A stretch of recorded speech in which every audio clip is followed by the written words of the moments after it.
আদিনা মসজিদ আপনাদের পাশে মালদা, এই আদিনা মসজিদকে কেন্দ্র করে আজকে কিছু দল, কিছু ঘরোয়া, তারা দাবি করছে যে এটা ছিল আদিনাথ মন্দির। আদিনা মসজিদকে বলছে আদিনাথ মন্দির এটা ছিল। কিভাবে? একজন প্রশাসন বলছেন যে এটাতে প্রমাণ পেশ করো। বলছে প্রমাণ কি আছে, দেখো না আমরা এখন পূজা করছি। প্রশাসন বলছে যে কি প্রমাণ আছে? বলছে আমি যে পূজা করবো ফের আবার এতে মানার ফের কি প্রমাণ আছে? কত মূর্খ! কিন্তু দুঃখ লাগে যারা ইসলামকে না জানার কারণে যারা পায়তারা করছে সোশ্যাল মিডিয়াতে, মুসলিমদেরকে সন্ত্রাসবাদ বলে আখ্যা দেওয়া হচ্ছে, ডাকাত বলে আখ্যা করা হচ্ছে, চোর বলে আখ্যায়িত করা হচ্ছে। তারা বলছে যে এই ভারতবর্ষে মুসলমান যারা, তারা মসজিদ ভেঙে, মন্দির ভেঙে মসজিদ করেছে। যদিও ইসলাম পারমিট করে না, ইসলাম এটা বলেনি। হাদিসে আছে যদি জোরপূর্বক করে কোনো মন্দিরকে ভেঙে মসজিদ তৈরি করা হয় তাহলে ওই মসজিদে কোনো সলাতি হবে না। তাহলে ইসলামে যদি এটা আমাদের শিক্ষা দেয় তাহলে তো আমরা কোনো মসজিদ ভাঙতে যাব না। কারণ লাভ কি? কারণ এখানে ইবাদতই কবুল হবে না, আর আমরা মসজিদ করছি আল্লাহকে ডাকার জন্য, ইবাদত করার জন্য। অথচ আস্তে আস্তে আস্তে আস্তে মসজিদের উপরে টার্গেট করা হচ্ছে। বর্তমান আজ 2-3 দিন থেকে আদিনা মসজিদ আপনাদের পাশে মালদা, এই আদিনা মসজিদকে কেন্দ্র করে আজকে কিছু দল, কিছু ঘরোয়া, তারা দাবি করছে যে এটা ছিল আদিনাথ মন্দির। আদিনা মসজিদকে বলছে আদিনাথ মন্দির এটা ছিল। কিভাবে? একজন প্রশাসন বলছেন যে এটাতে প্রমাণ পেশ করো। বলছে প্রমাণ কি আছে, দেখো না আমরা এখন পূজা করছি। প্রশাসন বলছে যে কি প্রমাণ আছে? বলছে আমি যে পূজা করবো ফের আবার এতে মানার ফের কি প্রমাণ আছে? কত মূর্খাম কথা! দেখেন, এটা কোনো কথা হলো? আমি যদি বলি যে এটা আমার বাড়ি, পাশের বাড়িটা এটা আমার বাড়ি, ও যদি এখন দলিল চাই, আচ্ছা দলিল যদি না দিয়ে আমার বাড়ি হবে? হবে না তো। তো বলছে এটা যে আমার বাড়ি লয়, তা কি প্রমাণ? উল্টা আমাকে বলছে এটা যে তোমার, এটা তোমার বাড়িটা, কি প্রমাণ? মানে এমনভাবে ছলনা করা হচ্ছে যা বলার কথা নয়। অথচ এটা বাদশাহ সেকেন্দার শামসুদ্দিন ইলিয়াস, তার পুত্র, কয়েকটা পুত্র, সুযোগ্য পুত্র হচ্ছে শাহ সেকেন্দার বাদশাহ। তিনি এই আদিনা মসজিদ নির্মাণ করেছিলেন 1353 থেকে 89 এ পর্যন্ত তারা এই মসজিদকে তৈরি করা হয়েছে। তো এখন তারা দাবি করছে না এটা মন্দিরকে মসজিদ করা হয়েছে। তোমরা প্রমাণ বের করো না, তোমাদের হাতে তো সবই। তোমরা আজকে ভারতকে হাতে পেয়েছো বিধায় তোমরা সংবিধানকে পর্যন্ত মেনে চলো না।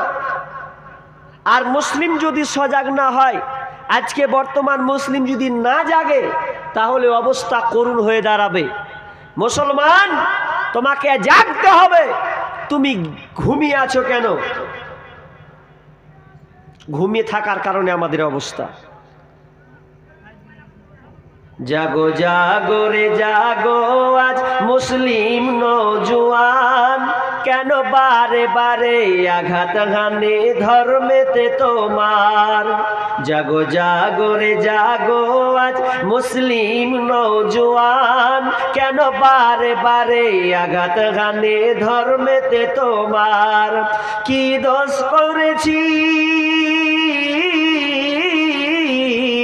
কি দোষ করেছি বলগো সরকার বাহাদুর, মুসলমানদের প্রতি কেন গো তুমি হও এত নিষ্ঠুর। কখনো বা সন্ত্রাসী বলে মোদেরকে ছাটাও, কখনো বা চোরের দায়ে জেলেতে ভরে দাও। কখনো বা সন্ত্রাসী বলে মোদেরকে ছাটাও, কখনো বা চোরের দায়ে জেলেতে ভরে দাও। আলেম উলামা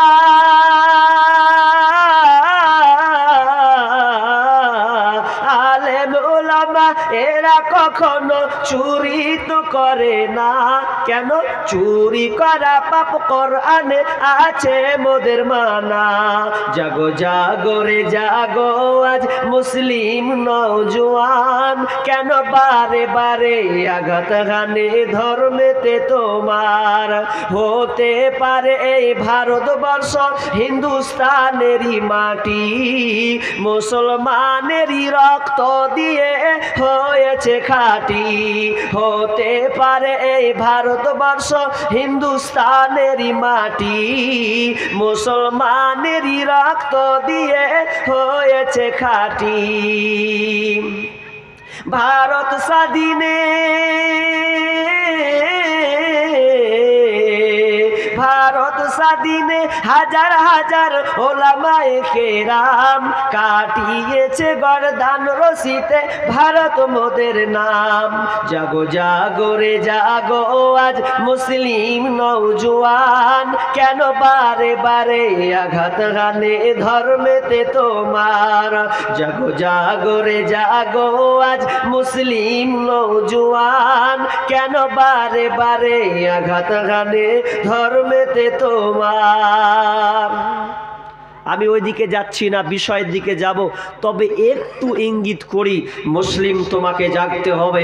যদি তুমি না জাগো, আস্তে আস্তে তোমাদের এই রক্তে ঘামা এই ভারতবর্ষে যতগুলো তোমাদের মসজিদ আছে, তাদের টার্গেট, তাদের পাইতারা আরএসএস বর্জঙ্গ দল, তারা চাইছে মুসলমানদের এই মসজিদগুলোকে তারা আত্মসাৎ করতে। দুর্ভাগ্যজনক যে আমরা আজকে মুসলমান ঘুমন্ত অবস্থায় রয়েছি। ইসলাম না, ইসলাম যে অধিকার একটা যোগকে দেওয়া হয়েছে, অধিকার দেওয়ার কারণে তোমরা আজকে পৃথিবীর বুকে টিকে আছো। ইসলাম কারো উপরে হামলা করে না, ইসলাম কারো উপরে মানে জোরপূর্বক ছিনিয়ে নেয় না। ইসলাম শান্তির বার্তা দিতে শিখেছে। ইসলাম এমনই একটা দিন, যেই দিনে পরিপূর্ণ তোমরা জানতে শিখনি, তোমরা বুঝতেই শিখনি, বরং তোমরা হামলা চালাচ্ছ। আজকে আমরা মুসলিমরা ঘুমন্ত এই জন্যে। ইসলাম ভারতবর্ষে নারীকে যেভাবে অধিকার দেওয়া হয়েছে, আপনি মনে করবেন যে ভারতবর্ষের জাহিলিয়াত কেমন ছিল। এই ঠাকুররা, এই ব্রাহ্মণরা, এই কিছু সন্ন্যাসী যারা, তারা মেয়েদের কেমনভাবে উপভোগ করা হতো। তাদের একটা সময় ছিল সতীদাহ প্রথা। নাম শুনেছেন কেউ? যদি পড়ে থাকেন তো হাত তুলেন একজন। সতীদাহ প্রথা, এটা নির্মূল হয়েছে 1829 সন, সাল বলবো না, সন। এই 1829 সনে যে গেল এটা, তো এর অবস্থা কি ছিল? এর অবস্থা এত করুণ ছিল যে একটা মেয়ে যদি বিবাহ হতো, আর ওই মেয়েটার স্বামী যদি একের অধিক হয়, 10 জন হয়, 20 জন হয়, 50 জন হয়, বা একটা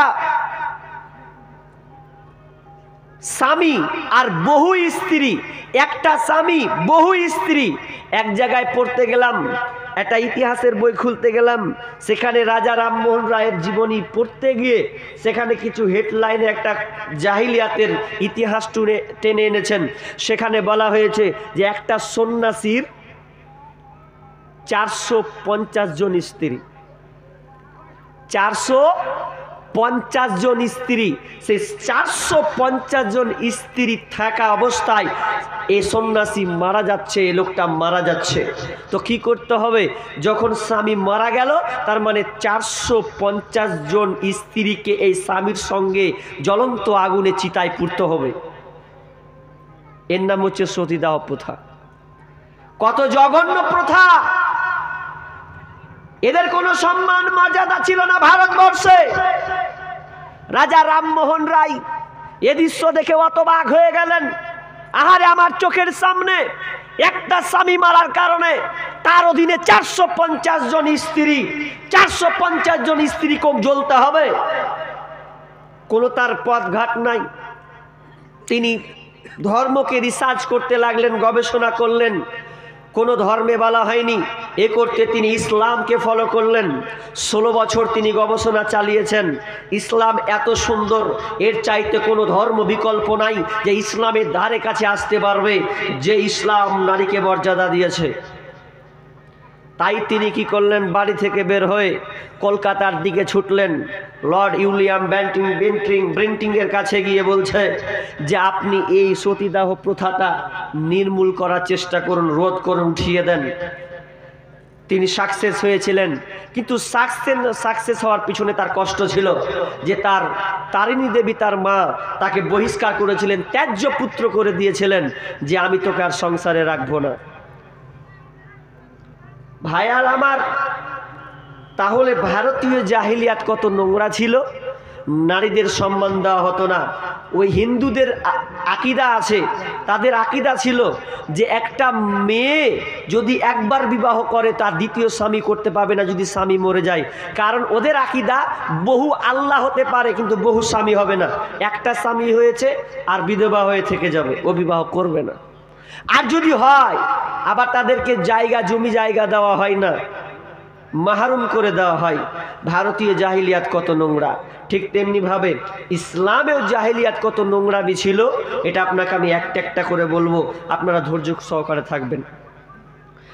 বিসমিল্লাহির রহমানির রহিম।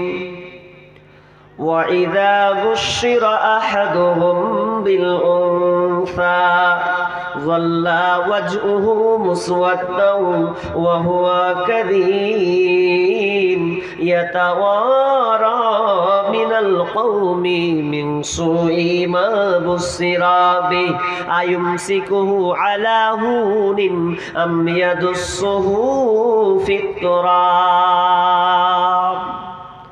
আল্লাহ সুবহানাহু ওয়া তাআলা এখানে জাহিলিয়াতের সম্পর্কে নিয়ে আসা হচ্ছে।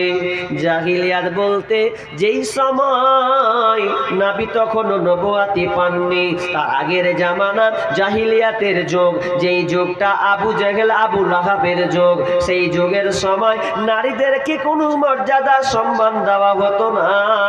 তাদেরকে আপনার কিনা ধর্ষণ করা হতো, তাদেরকে দাসী হিসাবে ব্যবহার করা হতো। এমনকি কন্যা শিশু জন্ম হলে ওই মেয়েটাকে গলা টিপে মেরে দেওয়া হতো। আবার কোন মহিলাকে একটু বড় হলে তাকে মাটি খনন করে পুঁতে দেওয়া হতো। আবার কেউ আপনার কিনা মেয়ে বড় হলে মেয়েকে নদীতে সমুদ্রে ভাসিয়ে দিত। জাহিলিয়াত, মেয়েদের কোনো মর্যাদা ছিল না। ওটা আল্লাহ বলছেন ওয়াইদা বুশিরা আহাদুহুম বিল উনসা যাল্লা ওয়াজহু মুসওয়াদ্দাও ওয়া হুয়া কাযীম। যখন তাদেরকে কন্যা সন্তানের সুসংবাদ দেওয়া হতো, যখন বলা হতো আপনার মেয়ে হয়েছে, তখন তার মুখটা কালো মলিন হয়ে যেত, মুখটা তার ভারাক্রান্ত মন হয়ে যেত, মনে হচ্ছে তাকে যেন বিষ পান করানো হয়েছে। বেটি হয়েছে এই জন্য মন খারাপ। কেন? কয়েকটা কারণ আছে। কারণগুলো বলবেন তো আপনি বলবেন তাহলে ঠিক করেছে। কিভাবে? আমরাও বর্তমানে এখন মেয়েদেরকে হত্যা করি। 3 দিন আগে খবর, 4 দিন আগের খবর কোথায় যেন নিলাম, লালগোলার দিকে 3টা বেটি হয়েছে, 4 নম্বরে বেটি হয়েছে, আছাড় দিয়ে মেরে ফেলে দিয়েছে। বেটি নেবে না তাই আমরাও মেয়েদেরকে হত্যা করছি। কেমন করে? কিছু কিছু কথা আছে মানুষের গা জ্বলবে, মিষ্টি মিষ্টি কথা বললে ভালো, কিন্তু ওর ডাইরেক্ট অ্যাকশন তিতা হয়ে যায়, কিন্তু কথাগুলো হলো বাস্তব সত্য। আমরাও বর্তমানে আমরা মেয়েদেরকে জবাই করি। কি দিয়ে জবাই করি বলবো? রাগ অটোমেটিক হবে। 1 নাম্বার, মেয়ে সাবালিকা হলো, বড় হলো, বিয়ে শাদি হলো, বিয়ে শাদি হওয়ার পর বাপ শ্বশুর বাড়ি গেল, ছেলে মেয়ে হলো, সব কিছুই হলো। এরপরে বাপের জমি যখন ভাগ হবে তখন মেয়েদেরকে মাহরুম করে দেওয়া হয়। ছেলেরা জায়গা জমি নেয়, মেয়েদেরকে দেয় না। আপনার এদিকে দেয়? মুখ তো মনে হয় সব স্তব্ধ করে রেখেছেন।